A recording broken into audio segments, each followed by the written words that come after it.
Hi, everyone. I'm not trying to be cool by wearing sunglasses. I had eye surgery this week, so I'm kind of light sensitive.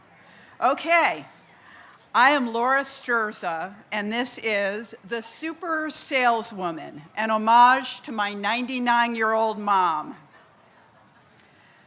My mother, Evelyn, could sell anything to anyone. When I was 8, she first enlisted my help with her antiques business, convincing my school's principal that it was okay if I missed a few mornings of school each month to join her for work.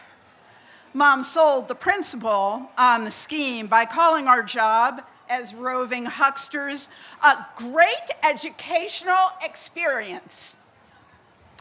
Mom and I rooted through people's cast-offs at Maryland yard sales in the 1960s and 70s. Typically, there were piles of junk with the occasional gorgeous gem hidden in the mix. I might discover a bold mid-century print of abstract birds buried in a stack of scratched, unplayable record albums. We hauled our merch to weekend antique shows in Maryland, DC, Virginia, and beyond in an enormous Mercury marquee. We had the back seat removed so we could pack more merch in. I studied Mom's penchant for stretching the truth whenever she wanted to land a sale.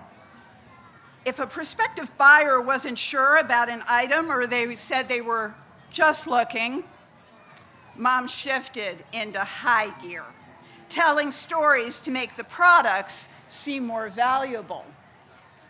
"Oh, I got that piece from a captain's wife," she said. A friend of mine once stopped by our booth at a show near a military base. My friend was awed by Mom's performance when a buyer responded with, "Which captain? I wonder if I know them." Mom didn't miss a beat. "Oh, I'm so sorry. I just don't recall. I meet so many exciting people in this business." I never knew which elements of Mom's stories were true and which were fabricated. She still insists that almost everything she said was only lightly exaggerated. Sometimes I cringed when I pictured buyers proudly recounting those tales when they showed off their purchases, but I comforted myself with the thought that customers likely enjoyed retelling Mom's stories. I hoped it helped them believe that their gems were more precious.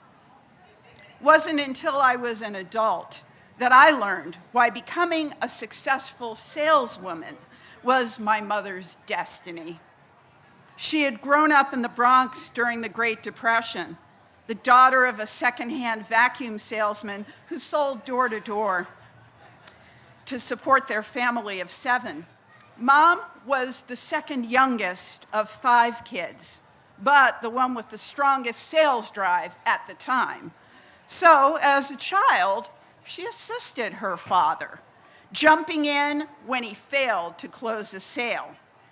The pitch from his convincing daughter was so effective that buyers, they ponied up for those used Hoovers.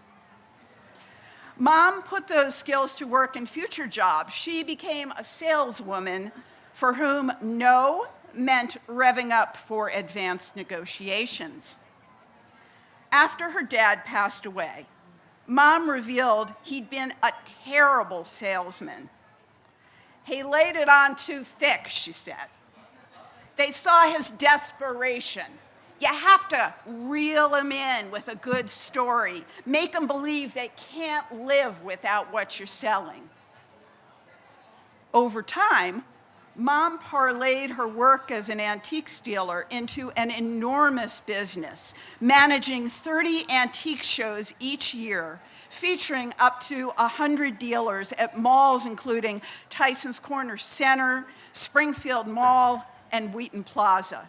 She was an entrepreneur 50 years ago, long before it was common for women to run their own businesses. I believe she was a workaholic, even before the term was coined in 1971.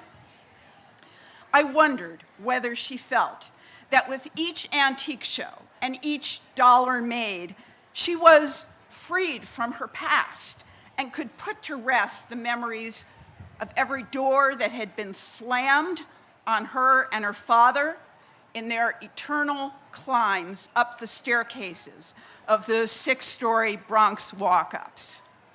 But I was wrong. No matter how successful I was, it didn't erase what my family went through, she recently said. You don't forget living in poverty. It's what made me good at my work. Eventually, Mom stopped running shows, but ever the wheeler dealer, she held on to a lot of merchandise. When she was 93, she recruited my husband and me to help her unload it. He and I schlepped her things to an indoor neighborhood sale at her retirement community. There were about 40 other sellers in the large all-purpose room. It was packed with buyers, a rowdy group of oldsters trying to score some steals. My mom is all of 5 feet, but she always upsold her height to 5 feet 2. She seemed taller when she closed a sale, which as a younger woman she had done from a standing position. But in her elder years, she did business from a chair and employed her signature loud voice. No megaphone needed. I'm closing everything out. These are worth much more than the selling price. If you see 2 necklaces you like, take 2 for $7. I didn't know the community sale we helped her run that day would be the last time I'd see Mom shine as a super saleswoman in the antiques business. Later that year, she began needing more help with everyday tasks, but resisted moving from her condo. I spent the next months employing the very techniques I'd learned from her by trying to sell her on the idea of moving. We finally settled her into an assisted living place where she could get more support. Nowadays, she uses her skills to convince fellow residents to come join her in art classes and creative writing programs. Her unfailingly optimistic attitude means that if she catches one of the staff members feeling low, she peddles her powers of positive thinking.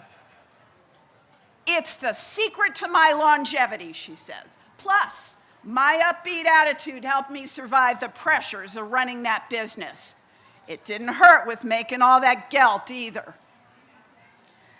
When Mom visits our home, it is as if she's walking through a museum of her career, marveling over the antiques she scored and gave to me. While she's had some memory loss, she has an astounding recall of the origin story of each of these precious objects. Your father and I got this lampshade before you were born, she said, picking up the 6-inch tall, iridescent beauty. We got it from an elegant older lady on Capitol Hill. She points to a painting of a street scene in Africa. Oh, we got that on a trip to Philly. I told your father to follow the hand-lettered signs for the garage sale. He grumbled about it because we were late for a family visit, but I knew we would find something great there. These stories and all our other embellishments are woven into the trinkets my mother has given me. I can never be sure whether each story is true or invented, and I no longer care.